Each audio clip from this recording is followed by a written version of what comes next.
Alright boys, so welcome to another video. This is a much different kind of video, a bit more chilled, relaxed kind of type video, as you know, I'll be honest, I'm running out of video ideas, okay, because it's kind of hard when there's nothing to talk about, you know, especially when the game isn't out, you know, there's not, no gameplay videos I can make, no, guides, whatever, summon videos, whatever you want to call it.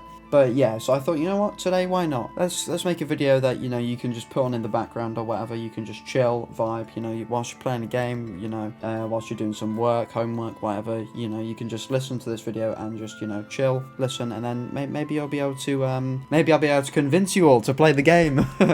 So, I guess, yeah, so it's just going to be me talking about why I think people that are relatively interested in the Black Clover space should be looking at playing this game potentially. So yeah, I guess let's get straight into it. As I guess the first point being that the gameplay. Now this is going to be something that's going to be tailored towards your own opinions and your own preferences and your own likes and dislikes and stuff, because Black Clover Mobile is a turn-based game, which some people don't like, some people love, some people hate. So but yeah, for me personally, I really like turn-based games because it's just it's a lot easier, it's a lot nicer to play, it feels a lot smoother sometimes than if you're playing a completely action game or whatever, where you have to control your characters using your keyboard and mouse, or or your phone, whatever. So I think the gameplay is just it's just nice to play, because you haven't got to do a lot of inputs, you haven't got to think too much about what you're doing, so it's pretty chill, and it's still really fun as well, because obviously you're able to you got all these new characters, and you got all these cool animations, their ultimates and stuff like that. They all look insanely cool, and it also just it flows very nicely. So I think gameplay for me, I think when you look at a gacha game, it's definitely one of the most important things, as if it plays awfully, then you're not going to have fun playing it. So but I think that Black Clover Mobile does play, well, I feel like it does anyway, especially from playing the closed beta test or whatever. It felt like it played really, really well. Also, there were bugs and stuff in the beta, but I'm sure they've been ironed out by now. And yeah, so yeah, I think, if turn-based games are for you, then I would, highly recommend it. If they're not, then, I would still recommend it, because, it's always, worth giving something a try. You can always just drop it at a later date. But yeah, so I guess that's pretty much it for gameplay. Next up is the summoning. Now, a few people didn't like the summoning, some people did. I didn't mind it. I was kind of in the middle. I didn't really, it was just normal. It was just what you're used to, because featured SSRs were at 0.75%, I think. So then 1.5%, well, each. It was 0.75 each, so for when the Yami and Vengeance banner came out. So I think yeah, that was, I think those rates are pretty fair. I think the only annoying thing about the summoning was that you can also get skill pages. You can get SR skill pages as well as characters in the same banner, and if you don't know what skill pages are, they're basically just like, if you play Honkai Star Rail, they're basically light cones, pretty much, from Honkai Star Rail, if you play that, or just, like weapons from Genshin Impact, some kind of like that, where, they have like their own passives, their own abilities and stats and whatnot, and you can give them to your characters and stuff, to give them extra, boosts, buffs, etc. So that, was a bit annoying. I'd rather, the banners be separate from a skill page banner and just a character banner, because, you see you're going to get an S-star or 5-star, whatever you want to call it, and then you see it's a skill page, but, like, the amount of just disappointment that you'd receive once you get that is just insane. So because say you're pulling for a brand new Arster or whatever when he comes out, like a new Arster that comes out or whatever, and you see SSR in like the animation or whatever, and then boom, pops up, and then it's not a character, and you're like, you just feel so sad inside. Because you're hoping that you can get a character, but in fact you're getting something that's nowhere near as useful or fun to get. So yeah, that for me in terms of the summoning was a bit but in terms of the amount of premium currency that we got, I mean, in the beta that we got a lot, but then you're gonna get a lot, so I imagine it'd be quite a bit less in the actual release of the game, but it didn't seem too bad. I think it wasn't like really hard to get a character, especially as with the whole bond system, friendship system, whatever you want to call it, where you literally don't need duplicate characters, is really good. So all you need to do is pull a character once, and then that's literally it. Then you're done with the banner pretty much. Unless if there's obviously other characters in the featured in the banner that you might want to pull or whatever.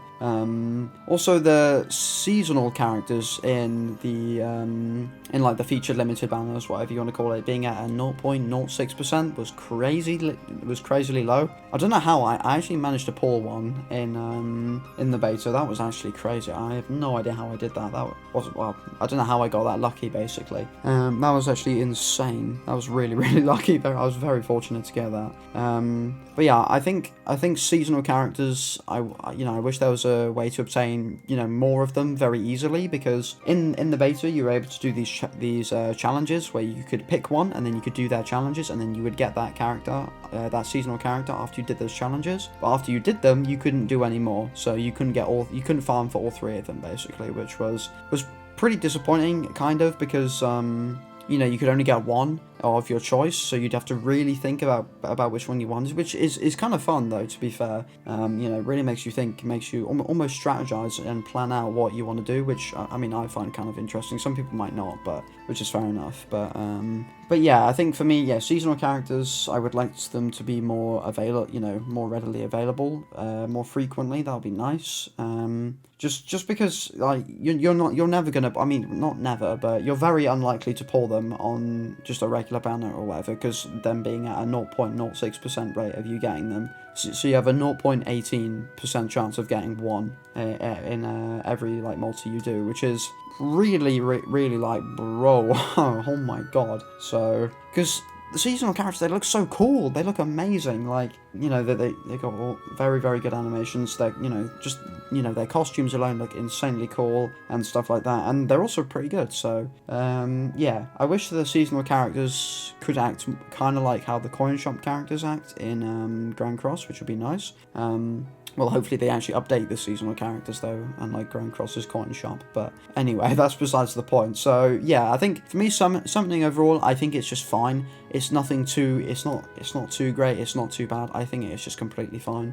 Obviously, that there are some, few things that I would like to change, but realistically, like, you only need to pull one of a character, and then that's literally it. You're done with the banner, pretty much. So yeah, that's it for summoning, and I guess this also then ties into the next bit, is whether the game is actually free-to-play friendly or not, which I literally just went over in my latest video, but I'll say it again now, as, just as a reassurance to the people that, might be watching this or whatever, and might be thinking, I might give it a go, but I have no idea, might need to look into it a bit more, because, we all know how, I guess, how enticing it is to spend money on these games, due to you not being able to get enough progression in or whatever. Like, you might be so close to getting something done, but you might have to wait like 3 hours for your stamina to recharge, or for you to get something in like your dailies or whatever, and then you're like, I kind of want to spend 1 gem or like three gems or whatever, and then just reset your stamina and then go again to do it.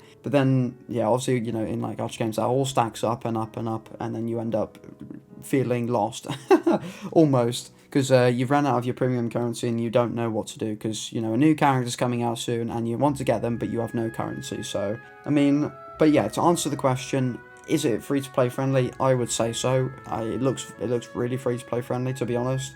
Like I said before, only probably needing to put one character, and then that's it, you're done. But I guess that could mean we see multiple characters on a new banner being released. As in Black Clover, there's so many characters in Black Clover, it's crazy. Kind of just like Naruto or whatever, where there's, loads of characters for you to choose from and pull from or whatever. So, to be fair, we did see in the beta, there was the Army and Vengeance banner, but then there was also a Step Up banner as well, which was actually pretty good. The Step Up banner, I liked it, because you were able to get Charlotte, and then you were able to pull the gear from like the milestones and stuff that was meant for her, which was really nice. I thought that was pretty cool, because it gives the players like an insight of what you should think about using on her, which is really, really cool. But yeah, I think the game is free to play friendly. I think obviously we can't say for certain yet. But yeah, I think we'll have to wait and see for when the game comes out. And obviously, you know, the global version and the Korean and Japanese version could be completely different in terms of how free-to-play friendly they are, because we have no idea what Garena or Vic Game Studios are going to do, and we have no idea how expensive some of this stuff is going to be or whatnot. So yeah, I guess we'll just have to wait and see. And then, should you wait for the global version? I mean, I guess it really just depends on how desperate you are to play this game. If you want to make videos for the game, like I am, then I would say no, don't do that. Do not wait for global. Make videos now, because it'll pay off later, hopefully. But yeah, I'd say if you're just a casual player or whatever, then, you know, and you haven't played like I guess a foreign game taught to your language before or whatever, then I would maybe say wait for global, because it'll probably come out in a few months' time or so. So if you can afford to wait, then I would say wait. But especially just because it'll be much nicer to play on global. But I mean, me personally, I'm going to play on the Japanese and Korean version, probably the Japanese version, because that's just what I'm used to. But yeah, I honestly, yeah, again, it's just down to your own personal preference. As if you can handle, and you know, you can get past the fact that there's just the language barrier, then I would say go for it, because the game is going to be really fun no matter what. So yeah, I would overall say you know, it's down to you and what you want to do, really. But me personally, I'm not going to wait for global, because I've been waiting for this game for too long now. It's been so long since I saw that first trailer of the game, like when they got like announced alongside Full Metal Alchemist Mobile or whatever, and that's been out for ages as well. So yeah.